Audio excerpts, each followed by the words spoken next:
خدا نے یہ دنیا بنائی ہے کیوں کر، یہ ہے جن کا صدقہ یہی پنجتن ہے۔ میں بھی صدقے کے اوپر زور دیا۔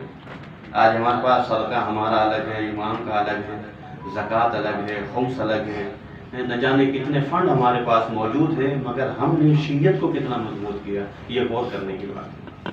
ہم نے خود کو کتنا مضبوط کیا، اپنی فیملی کو کتنا مضبوط کیا، خاندان کو کتنا مضبوط کیا، شیعہ ایک فرقے کو کتنا مضبوط کیا، ہم نے ایک مسلم سماج کو ہم نے کیا دیا، یہ غور کرنے کی بات ہے ہمارے آپس میں۔ بس ایک آخری بات اور زحمت کا تمام کیا جائے۔ کون ہے امام؟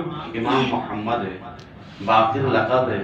باقر کون ہے؟ باقر علوم النبیین۔ جب آپ زیارت پڑھیں گے تو علوم بھی علم کی جمع ہے اور نبیین بھی نبیوں کی جمع ہے، مگر اس کے اوپر اور اضافہ کیا الف لام کے ذریعے سے۔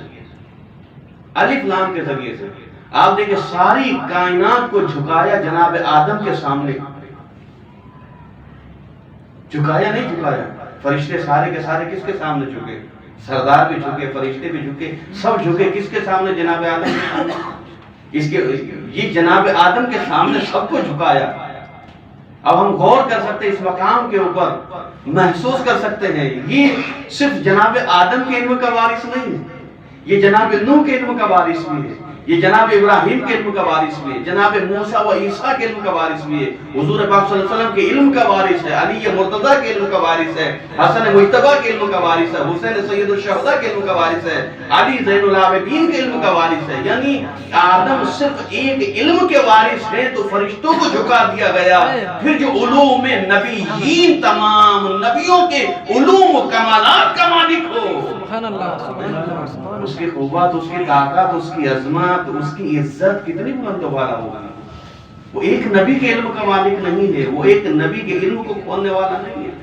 اس لیے کہ حدیث ہمارے ہیں آدم آئے علم لے کر، علم رہ گیا آدم چلے گئے۔ نوح آئے علم لے کر کے، علم رہ گیا نوح چلے گئے۔ یہ تمام علم جو یہ رہ جا رہا ہے، ظاہر ہے کہ وہ علم ابھی مبتدی کے بچے کو آپ پڑھائیے تو کیسے پڑھائیں گے؟ چھوٹی چھوٹی چیزیں ہوں گی، الفابیٹ ہوں گے، ان کے ساتھ تصویریں ہوں گی، یہ ہوں گی۔ جناب آدم مختصر سا خاندان لے کر کے آئے، اسی خاندان کے رہے، جناب مجھ سے بڑا ہے۔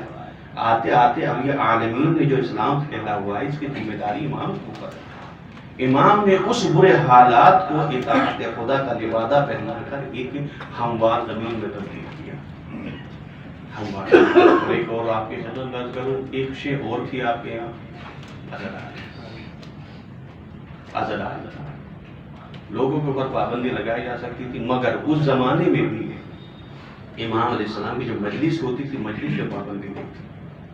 آج آپ دیکھیں وہ مسلمان کے جو ظلم کرتے ہیں، بم پھوڑتے ہیں، وہ کیسے مسلمان نہیں؟ وہ یزیدی ہو کر کے بھی مجلس کو نہ روک سکا، یہ مسلم ہو کر کے بھی مجلس کو ہونے نہیں دیتے لوگ۔